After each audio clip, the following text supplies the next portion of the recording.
로마서 쉬운 세 번째입니다. 복음을 편만하게 전하였노라. 사도 바울이 자기의 임무, 사명을 잘 감당한 이런 말씀을 함께 나눕니다. 바울이 로마서 12장 1절부터 15장 오늘 13절 이 전절까지는 성도들의 신앙생활을 어떻게 해야 되느냐, 윤리면, 실천면을 말했습니다. 이제 14절부터 16장까지는 사도 바울이 이제 로마서를 마감하면서 개인적으로 하고 싶은 이야기들이 기록되어 있어요. 그래서 본문은 바울이 로마에 있는 교인들에게 왜 편지를 써서 보냈는지를 우리가 알 수 있는 겁니다. 그 로마에 있는 성도들, 그들에게 편지를 쓰면서 왜 편지를 보내기를 원했는지 그 이유를 다시 한번 설명하고 있어요. 그래서 14절에 보면 바울은 로마 성도를 인정해주고 칭찬해 주려고 이 서신을 쓴 겁니다. 자, 14절을 다 같이 읽습니다. 네, 형제들아, 너희가 스스로 선함이 가득하고 모든 지식이 차서 능히 서로 권하는 자임을 나도 확신하노라.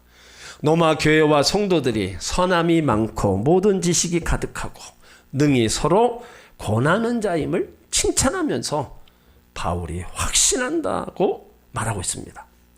그러니까 서로 진리를 가르치고 권면하면서 선량한 마음으로 서로 이해하고 포용하면서 예수를 잘 믿고 있음을 바울이 잘 알고 있다는 거예요. 그래서 그들의 신앙을 인정해 주고 있습니다. 여러분, 우리가 누군가에 인정받는다는 건 대단한 겁니다.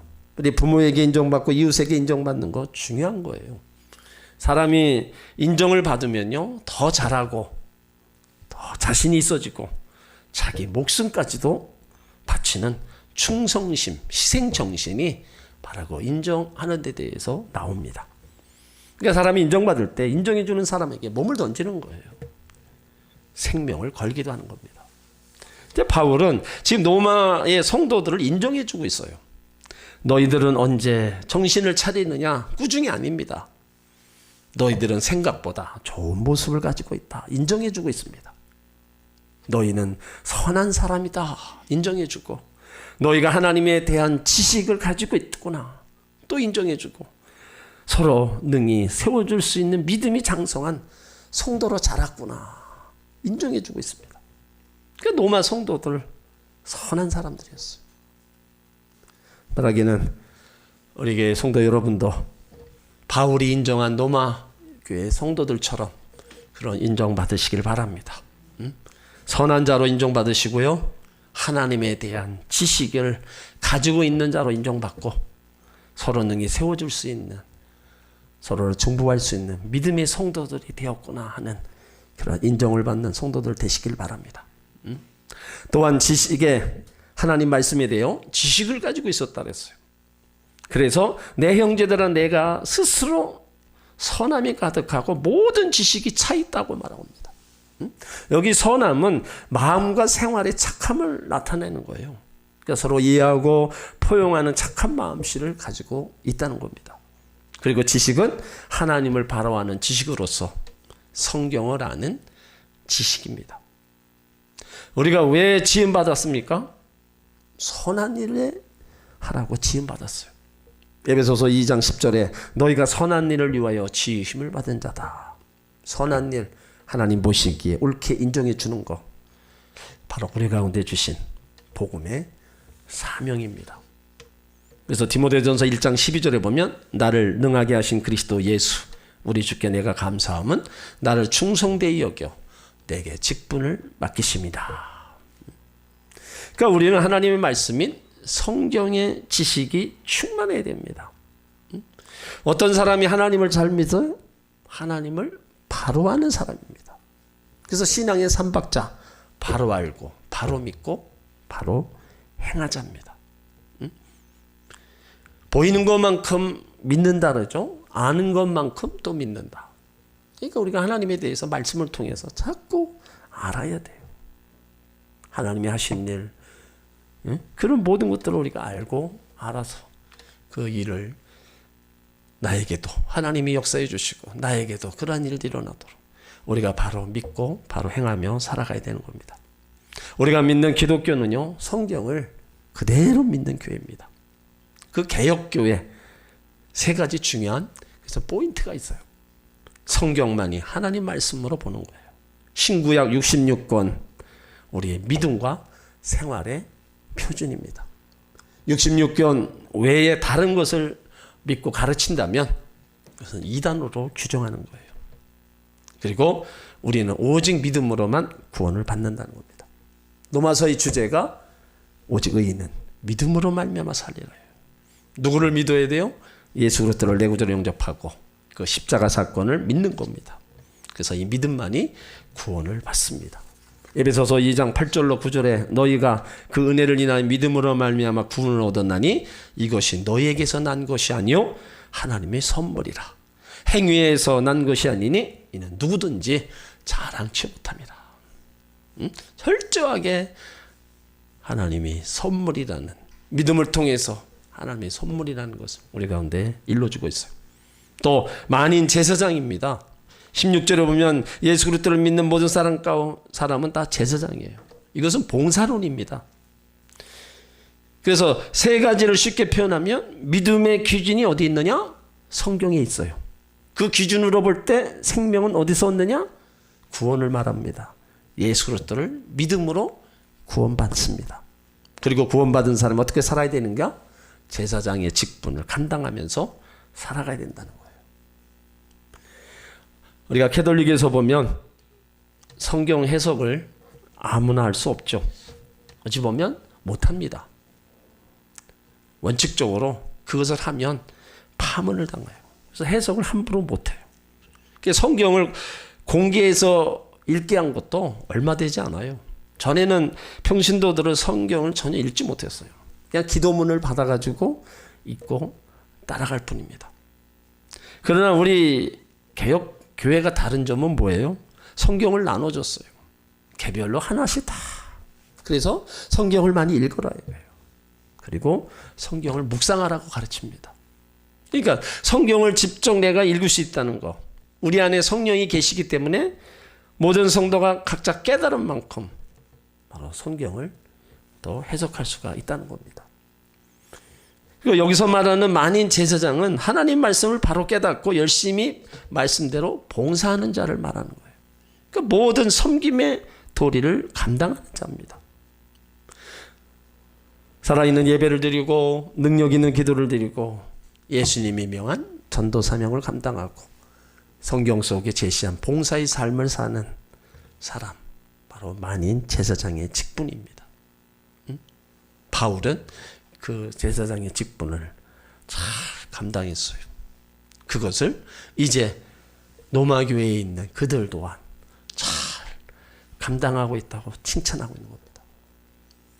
14절에 모든 지식이 차서란 말은 성도들이 하나님 말씀을 읽고 배워서 그 지식이 넘쳐 있다는 것을 얘기합니다. 그러니까 로마 교회 성도들의 신앙 수준이 대단했어요. 그리고 서로 잘 믿자고 권하는 자라고 이 서신을 쓰고 있어요. 14절 후반에 능히 서로 권하는 자임을 나도 확신하라고 했어요. 이 말은 믿음이 약한 자들에게 권면해서 예수를 잘 믿도록 인도하라는 거예요. 서로 권하는 자, 서로 끌어주고 서로 중보해주고 사랑해주고 함께 끌어준다. 물론 교회 안에서 이런 것들이 꼭 필요하죠. 근데 이런 일을 제일 더 앞서서 감당해야 될 분들이 권사님들이세요.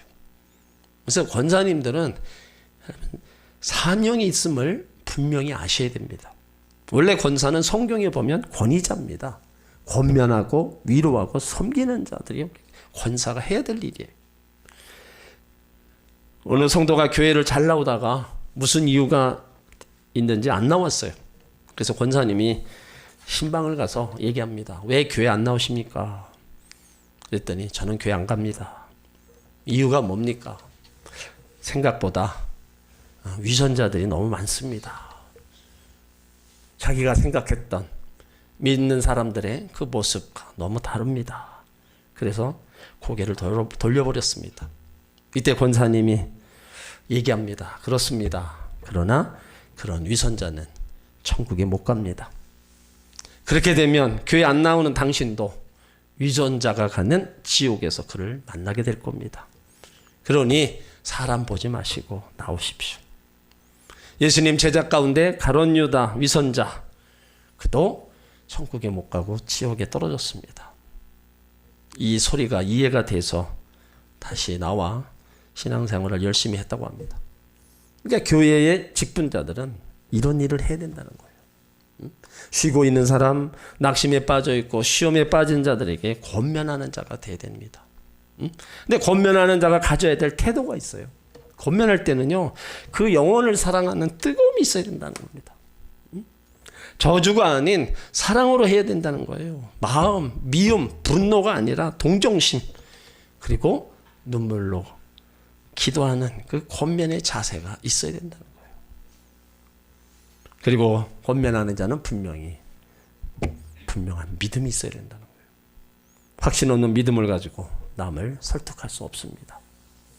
분명한 확신에 찬 믿음, 또 평상시에 우리의 신앙의 아름다운 모습들, 이런 것들이 우리가 누구를 권면하고 누구를 가서 위로해도 그것이 그 사람에게 전달이 되는 거예요. 그러니까 교회의 직분이 있으면 그 직분은 그냥 그것으로 끝나는 게 아닙니다. 그것을 통해서 내가 해야 될 일을 해야 된다는 거예요.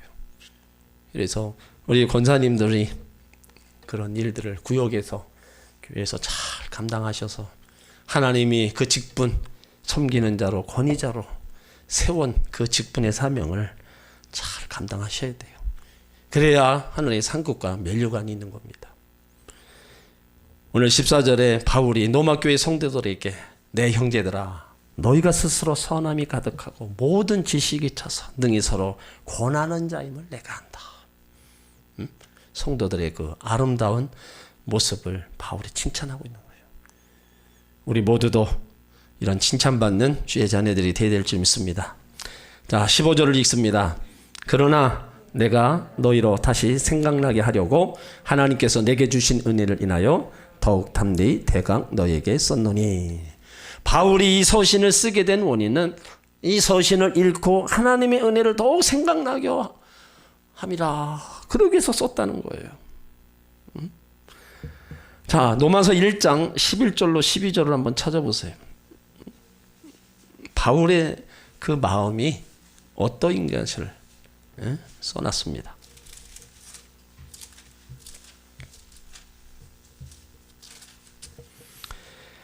로마서 1장 11절로 12절, 자, 같이 있습니다.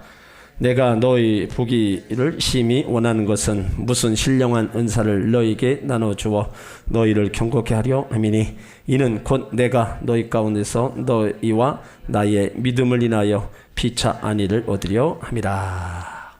바울의 겸손하게 말하고 있는 거예요. 나는 가르치는 입장이고 너희는 배우는 입장에서 나를 따르는 이야기가 아닙니다. 신령한 그 어떤 것을 나눠주고 하나님께서 각자에게 주신 개인적인 은혜를 서로 교환하여 피차 안위를 얻고자 한다는 거예요. 그러니까 내게 주신 은사도 있고 저들에게 주신 은사도 있으니 서로 같이 줬다는 말입니다. 오늘 15절에 하나님께서 내게 주신 은혜, 바울은 하나님께서 자기에게 주신 은혜를 여러 사람들에게 나눠주면서 신앙생활하면서 도움이 되기를 원했어요. 여기 은혜, 전혀 받을 자격이 없는 사람이 값없이 엄청난 선물을 받은 것을 의미합니다. 은혜 받았다고 하면 자기가 자격이 없다는 것을 전제로 하는 거예요. 자기는 아무 자격도 없는데도 너무 과분한 것을 공짜로 얻었다는 것입니다. 그러면 바울이 하나님 앞에 발견한 은혜는 뭐예요? 한마디로 말해서 구원받은 은혜입니다. 나 같은 죄인이 구원받았다는 것. 이 감격을 바울은 여러 번 말하고 있어요. 로마서 3장 24절에서 그리스도 예수 안에 있는 구속으로 말미암아 하나님 은혜로 값없이 의롭다 하심을 얻은 자 되었다. 이 구원받은 은혜를 바울이 목회 서신을 통해서 계속 얘기하고 있어요. 그렇다면 우리도 은혜 받은 사람들입니다. 이런 구속의 은혜를 우린 계속 고백해야 될 줄 믿습니다. 그리고 15절에 내게 주신 은혜로 인하여, 이 은혜의 개별성을 말하고 있어요. 은혜도 은사도 개별적인 것으로 사람마다 각각 다릅니다. 어떤 사람은 전도의 은사를 받고 어떤 사람은 기도의 은사도 받습니다. 구제하는 은사도 있고 권면하는 은사도 있어요. 다 다양하게 다 있습니다. 그러니까 하나님께서 모든 사람에게 이런 은사를 주셨어요. 그런데 안 나타나는 것은 개발하지 않기 때문이라는 거예요. 행할 때 나타납니다. 전할 때 나타나고요. 그것을 그냥 묻어두면 모르는 거예요. 그래서 행함이 살아있는 바로 믿음의 근본. 바울이 얘기한 행함이 없는 믿음은 죽은 믿음. 그래서 내가 어떤 은사를 가지고 있는지, 내가 평상시에 어디에 관심 있고 무엇을 잘하는지, 이런 부분들이 하나님 나에게 주신 은사라는 거예요. 그리고 그 은사는요, 다른 사람과 절대로 비교하면 안 됩니다. 내 거는 작아 보이고 저 사람은 커 보이고, 나의 은사는 숨어 사는 거고 저 사람은 드러내서 하는 은사고, 그런 것들로 인해서 비교하면 그 은사를 주신 하나님을 무시하는 겁니다. 각자에게 주신 그 은사대로 그것 가지고 우리가 행하면 우리가 은사를 주신 하나님 앞에 영광 돌리는 거고, 그 은사로 우리가 또 하나님의 귀한 은혜를 받아 누릴 수 있는 거예요. 그러니까 절대로 은사 이것 가지고 비교해서는 절대로 안 된다는 겁니다. 이 비교는요, 예수님도 어떻게 할 수 없어요. 내가 다 각자에게 나눠준 게 있는데 비교한다고 그걸 나한테 주겠어요? 아니에요. 내가 가지고 있는 거 그것 가지고 하면 아무 문제가 없어요. 감사하는 사람들도 자기 주어진 것에 감사해야지, 다른 사람과 비교하면 여러분 그 비교된 모든 것을 다 걷어가십니다. 요즘 대장동 사건이 사회 이슈가 되고 있어요. 거기에서 한 사람이 한 480억을 받았어요. 근데 다른 사람은 1,000억 넘게 받았어요. 그러니까 이 480억 받은 사람이, 저 사람은 저렇게 많이 받고 나는 이거밖에 안 받았다 이거예요. 그러니까 뭐예요? 그거 녹취록을 다 갖다가 검찰에 갖다 준 거예요. 그러니까 그 사람은 구속된 거예요. 여러분, 우리가 생각하기에 480억 꿈 같은 얘기야, 돈 아니에요? 근데 그것도 나는 작다 이거예요. 나보다 저 사람이 더 많이 받았다 이거예요. 그렇게 비교하면서 나는 이만큼이고 나보다 저 사람은 더 받고, 이게 만족하지 못하는 거예요. 그럼 어떻게 되겠어요? 남과의 비교가 결국은 더 아픔으로 찾아올 수밖에 없는 거예요. 그러니까 바울은 지금 내게 주신 은사 다 각 사람에게 은사 다 있다는 거예요. 바울은 바울대로 은혜가 주신 거 있고 은사 주신 것도 있고. 그럼 여러분과 저도 각자 주신 하나님의 은혜가 있고 은사가 각자가 다 달라요. 그것 가지고 우리가 감사하면서 그것 가지고 하나님이 일하고 그것 가지고 하나님께 영광 돌리면 되는 거예요. 달란트 비유에서도 5달란트만 칭찬한 게 아닙니다. 2달란트도 똑같이 칭찬했어요. 문제는 뭐예요? 1달란트 받은 자, 아무것도 안 한 사람, 책망하신 거예요. 그러니까 달란트가 크고 작은 게 문제가 아닙니다. 그것 가지고 얼마나 일을 했느냐가 문제지. 1달란트도 아마 잘 받아서 일했으면 칭찬받았을 거예요. 많이 받아서 많이 더 칭찬한 그거 성경에 없습니다. 똑같이 잘할 때 충성된 자. 그러니까 우리 각자가 받은 게 하나님 주신 게 다 있다는 거예요. 그러니까 그것 가지고 우리가 하나님께 감사하면서 우리가 주의 일을 이루어 나가면 되는 거예요. 그래서 바울이 지난 날을 회상하면서 내가 너희로 다시 생각나게 하려고 하나님께서 내게 주신 은사를 인하여 그 은사들을 내가 너에게 줬다. 편지 속에 집어넣은 거예요.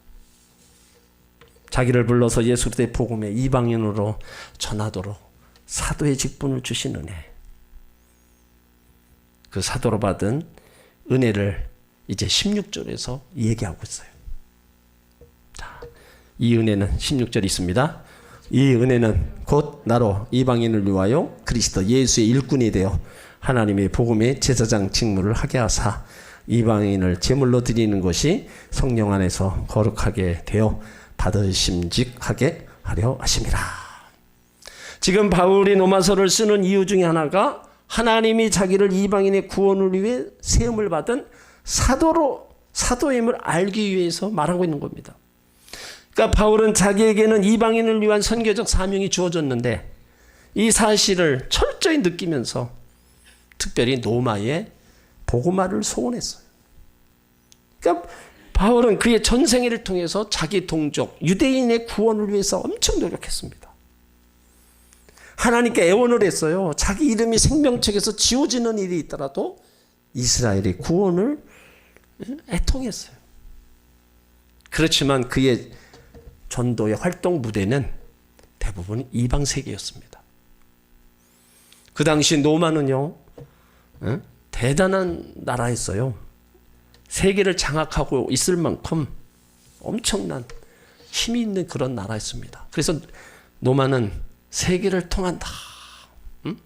그래서 바울이 노마 복음화가 곧 세계 복음화의 첩경임을 알고 있었습니다.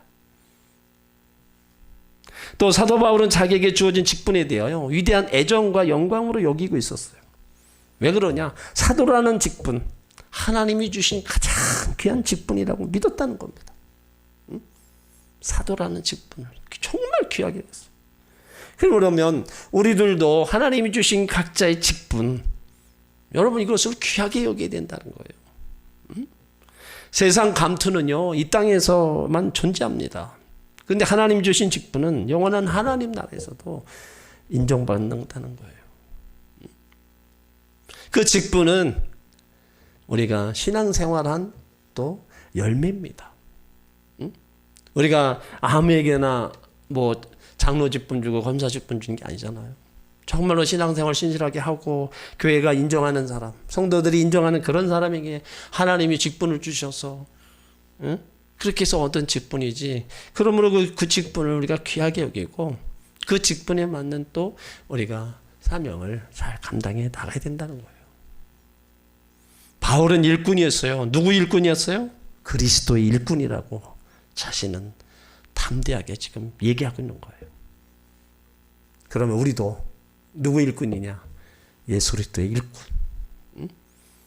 주님의 일을 위해서 주님이 나를 직분자로 세워주셨다는 이런 자부심을 우리가 가지고 있어야 됩니다. 그래서 자신을 일꾼으로 많이 소개하고 있는데 여기 본문에 나온 일꾼은 성직을 받은 사람을 가리키는 겁니다. 여러분, 하나님 말씀 전하는 거 결단코 하찮은 거 아닙니다. 절대로 하찮은 게 아니에요. 굉장히 중요한 겁니다. 복음을 전하는 사람은 거룩한 사람이고 복음 전하는 일은 거룩한 일입니다. 그래서 예수 그리스도의 일꾼이라고 하는 거예요. 하나님이 우리에게 맡기신 복음을 전하는 일, 천사도 부러워하는 일이다 말씀하셨어요. 그것을 천사에게 맡기지 않고 우리 가운데 맡겼다. 그 아름다운 일을 하나님이 우리 가운데 맡기셨습니다. 그러면 그것이 영광이고 큰 은혜라는 거예요. 천사가 흠모할 만한 일을 나에게 맡겼다. 그만큼 나를 인정해 줬다는 겁니다. 그래서 오늘 하나님의 복음의 제사장 직무를 하게 하사 복음 전하는 일, 아주 신령한 제사라는 겁니다. 그러니까 제사를 드리려면 제사장이 있어야 돼요. 제단에 제물을 바치는 일을 제사장이 합니다. 다시 말하면 제사장은 바로 저와 여러분이요. 제물은 불신자, 이방인을 말하는 거예요. 제사장은 하나님과 사람 사이를 화목하게 하는 사람입니다. 하나님을 모르는 죄인을 하나님과 화목하도록 만드는 거예요. 화목해 하는 말씀까지 우리에게 주셨다는 겁니다. 만일 여러분이 이웃을 전도하여 교회를 데리고 오셨다면, 그래서 그 사람이 예수를 믿게 되었다면, 여러분 하나님께 제일 좋은 제물로 제사를 드리는 겁니다.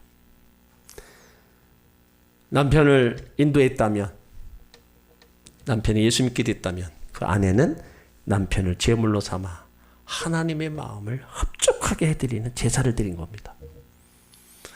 자식이 아버지를 전도하여 주께로 인도했다면 그 아들은 아버지를 제물로 하나님의 마음을 흡족해 해드리는 제사를 드린 거예요.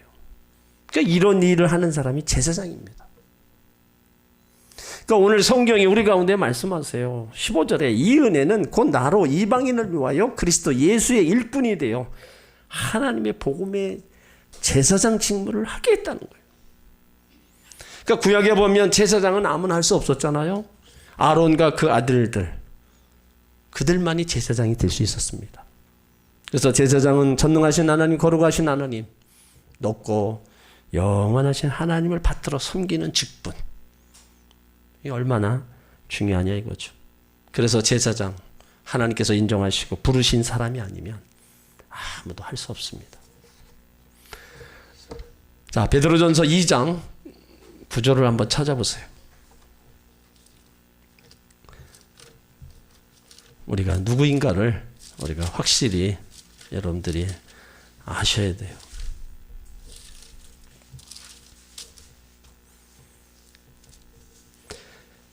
베드로전서 2장 9절. 다 함께 있습니다. 오직 너희는 택하신 족속이요 왕같은 제사장들이요 거룩한 나라요 그의 소유단 백성이니 이는 너희를 어두운 데서 불러내어 그의 기이한 빛에 들어가게 하신 자의 아름다운 덕을 선전하게 하려 함이라. 자, 왕같은 제사장으로 삼으신 이유를 밝히고 있어요. 너희를 어두운 데서 불러내어 그의 기이한 빛에 들어가게 하신 자의 아름다운 덕을 선전하게 하려 하심이라. 자, 무슨 말이에요? 복음을 전하라고 왕같은 제사장을 삼아 주셨다는 겁니다. 이렇게 우리에게 너무나 고귀한 직분을 주셨기 때문에 이제 그 일을, 그 사명 감당하라는 거예요. 하나님이 가장 기뻐하시는 제사, 그 제사의 자리에, 영광스러운 자리에 우리를 세워주셨어요. 여러분 빼앗기지 마시기 바랍니다. 내가 이런 제사장이 되었다는 의식이 투철할 때 우리는 각자의 사명을 잘 감당해 나가는 겁니다. 하나님께 제사 드리는 일임으로 바로 우리가 얼마나 귀한 직분, 또 전도의 사명을 우리가 받았나, 그 일을 우리가 또 하지 않으면 안 되는 그런 위치에 있다는 것을 우리가 알아야 돼요. 그리고 왜 전도가 은혜냐? 복음 전하는 자가 성령의 능력을 가장 많이 자랑할 수 있다는 거예요. 그러니까 전도하면서 일어나는 그런 일들, 제일 많이 하나님이 함께 하시는 흔적들을 경험할 수 있다는 겁니다. 그러므로 우리는 하나님이 맡겨주신 그 일에 대해서 정말로 우리가 다시 한번 우리 사명감을 고치해야 됩니다. 다시 한번 되새기면서 만인 제사장으로서 제사장의 역할을 우리가 잘 감당하기 위해서 정말로 우리가 힘을 써야 돼요. 자, 17절 18절을 우리가 같이 읽습니다. 그러므로 내가 그리스도 예수 안에서 하나님의 일에 대하여 자랑하는 것이 있거니와 그리스도께서 이방인들을 순종하기 위하여 나로 말미암아 말과 일이며 표적과 기사의 능력이며 성령의 능력으로 역사하신 것 외에는 내가 감히 말하지 아니하노라. 자, 사도 바울은 지금 무엇을 자랑하고 있습니까? 하나님의 일에 대하여 자랑하고 있어요. 그러니까 지금까지 바울은 하나님을 자랑하고 있습니다. 자기에 대하여 바울은 절대 자랑하지 않았어요. 그는 자랑할 것 많은 것을 소유하고 있었습니다. 근데 자기 자랑 절대로 안 했습니다. 자기를 통하여 하나님 주신 사도의 행사를 통해서 이루어진 그 하나님의 일에 대해서만 자랑하고 있어요. 그러니까 구원운동의 성취를 자랑하고 있는 겁니다. 이것이 곧 하나님을 자랑하는 것이 되는 거예요. 갈라디아서 6장 14절에도 십자가 외에는 자랑할 것이 없다고 고백했어요.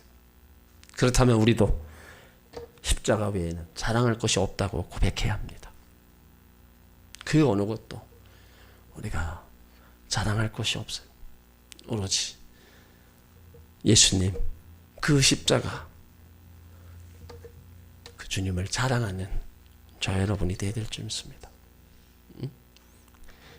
십자가의 복음, 하나님의 복음을 전할 때 우리는 우리 가운데 능력도 주시고 표적과 기사의 그 능력도 우리 가운데 주시는 거예요. 그래서 바울이 오늘 18절에도 보면은 나로 말미암아 말과 일이며 표적과 기사의 능력이며 성령의 능력으로 역사하신 것 이것 외에는 내가 감히 말하지 않겠다. 그렇게 전도할 때 복음 전할 때 일어났던 일만 자랑하겠다 이거예요. 복음 전할 때 성령의 능력으로 또 함께한 거 이런 것들 이건 참 대단한 거예요. 그러니까 바울의 이런 신앙 그래서 바울 신학 이런 걸 많이 연구한 사람도 많이 있고 또 바울처럼 이런 사명을 위해서 달려가는 사람이 엄청 많습니다. 그럼 우리가 한번 생각해 봐야 돼요. 그럼 바울이 그렇게 위대하니까 바울만 그렇게 되는 거 아니냐? 아닙니다. 절대로 그렇지가 않아요. 하나님은 바울 혼자서도 물론 이방인의 복음을 전하게 하셨지만 지금 우리가 있는 곳에서 바울처럼 우리도 이방인에게 복음을 전하기를 원하고 계신다는 거죠. 가깝게 있는 가족으로부터 형제 이웃에게 바울 같은 그 심정으로 복음을 전하기를 원한다는 겁니다.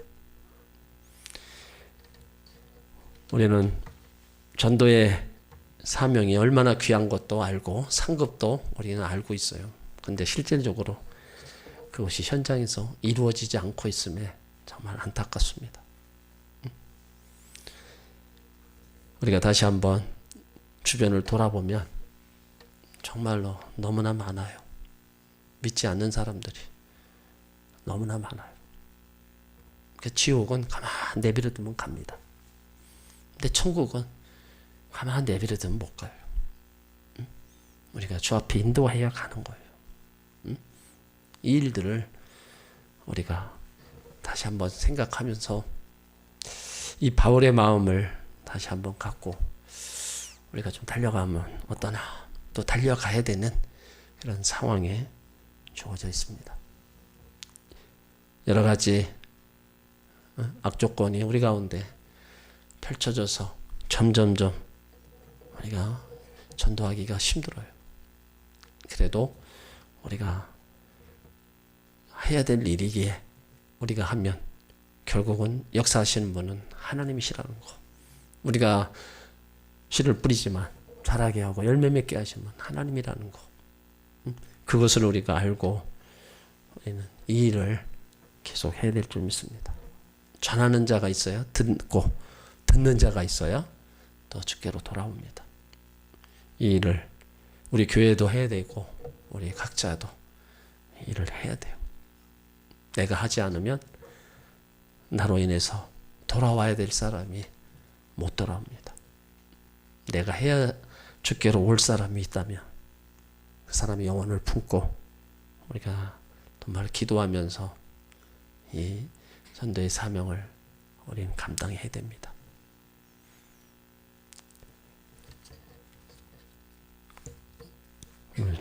여기까지만 하겠습니다.